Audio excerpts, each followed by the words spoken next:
안녕하세요. 아티스타입니다. 오늘은 현대미술계의 미스터 리플리라 불리우는 이니고 필브릭의 스펙터클한 스토리를 소개해드리고자 합니다.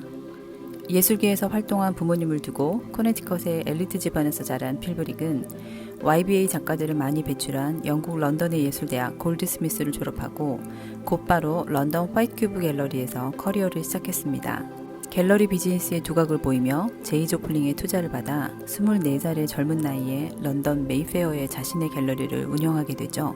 이어서 마이애미 디자인 디스트릭트에 두 번째 갤러리를 냈지만 현재 두 갤러리의 문은 2019년 겨울 이후로 굳게 닫혀 있으며 영국 법원은 그에게 긴급 자산 동결 조치를 내린 상태입니다. 이 야심차고 촉만 봤던 젊은 갤러리스트에게 무슨 일이 일어났던 걸까요? 바로 수천억 원대의 사기 행각이 들통난 것인데요. 클라이언트와 공동으로 구매한 작품을 다른 고객 여러 명에게 중복으로 판매하며 비즈니스를 이어온 사실이 탄로나 줄줄이 소송이 걸린 와중에 돌연 잠적한 것입니다.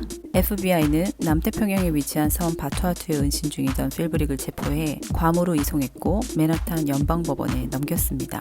연방검사 제프리 벌먼은 필브릭을 컬렉터, 투자자, 작품 대여인을 속여 2천만 달러가 넘는 이득을 취한 연쇄 사기꾼이라고 발표했습니다. 필브릭을 둘러싼 스캔들은 2019년 10월 독일의 아트 투자사인 파인아트 파트너스가 필브릭을 고소하며 처음 세상에 알려졌습니다. 법조인이었던 로레타 비르튼베르거와 투자가였던 데니엔 톰펠 부부는 필브릭과 그동안 블루칩 작품들을 공동 투자해왔습니다. 작품가의 30에서 35%를 지불했던 필브릭이 작품을 보관하는 조건으로 재판매해 얻은 수익을 쉐어하는 계약을 맺은 것이죠. 문제의 중심에 선 작품들 중 하나로 루돌프 스팅겔이 그린 피카소의 초상화 작품에 얽힌 스토리는 이렇습니다. 2017년 크리스티 경매에서 루돌프 스팅겔의 작품이 1,000만 달러가 넘게 낙찰되자 필브릭에게 구입한 이 작품을 경매에 내놓기로 결정합니다. 이들 부부가 바로 첫 소송을 건 파인아트 파트너스의 다니엘과 로레타입니다. 필브릭은 이들에게 스팅겔의 작품가가 앞으로 엄청나게 오를 것이며 곧 있을 바이엘루 파운데이션의 회고전 이후에는 작품 가격이 1,400만 불을 좋게 넘을 거라며 큰 소리를 칩니다. 크리스티 옥션이 다음 이브닝 세일에서 작품을 900만 불에 개런티했으며 고가에 낙찰될 것이라고 확언하며 출품을 유도했죠. 여기서 잠깐! 경매회사는 작품의 밸류에 따라 개런티, 즉 보증을 서주는데요. 그렇다면 작품이 개런티한 가격보다 낮게 팔려도 차액 부분을 책임져 준다는 말이기 때문에 확실하지 않은 작품에는 쉽사리 개런티를 해주지 않아요. 이브닝 세일 당일 크리스티 뉴욕의 경매장에는 메가 갤러리스트 레리 가고시안, 아링글림처, 유명 딜러인 호세 무그라비, 헬리나 허메드 등 미술계 큰손들이 속속 입장합니다. 제프 쿤스의 스테인레스 스틸 레빗 작품이 9,100만 달러에 낙찰되는 신기록을 세우며 뜨거운 열기를 뿜은 반면 스팅겔의 피카소 작품은 개런티한 가격에도 한참 못 미쳤을 뿐 아니라 이들 부부가 기대한 금액의 절반도 안 되는 650만 달러에 낙찰되었죠. 그런데 문제는 필브릭이 경매 이후 갖은 핑계를 대며 낙찰 대금을 지불하지 않은 것입니다. 알고 보니 크리스티가 개런티한다는 문서는 그가 위조한 것이었고 크리스티에 기록된 작품의 위탁자도 필브릭이 아니었던 것이죠. 필브릭은 이들 부부와 스팅겔뿐만 아니라 크리스토퍼 올, 도널드 저드, 야요이 쿠사마의 미러룸 등 8점의 작품에 대한 지분을 나눴고 그 금액은 총 1,400만 달러 상당이었습니다. 부부는 빠르고 은밀하게 소송을 진행하게 됩니다. 그런데 여기저기서 피해자들이 하나둘 속출하고 필브릭이 스팅겔의 피카소 초상화를 이들 부부뿐만 아니라 여러 고객에게 지분을 쪼개어 판매한 사실이 탄로납니다.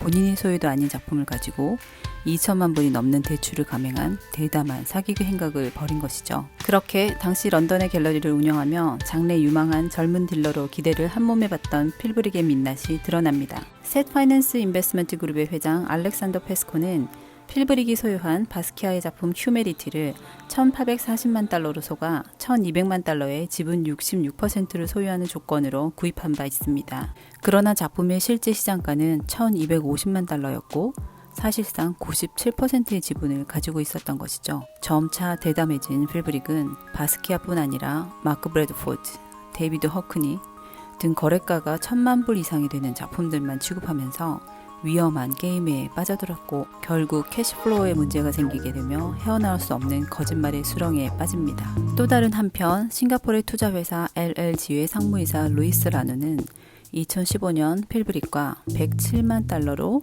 도널드 저드의 작품을 공동 구매했으나 필브릭은 지속적으로 작품의 경위에 대한 언급을 피하며 결국 2017년 계약을 깨는데요. 이런 방식으로 여러 클라이언트들에게 중복으로 판매하며 비즈니스를 이어온 것입니다. 이런 일이 벌어질 수 있었던 이유는 미술작품의 거래가 자산가들 사이에서 신뢰와 수익을 바탕으로 은밀하고 불투명하게 이루어지고 있기 때문이겠죠.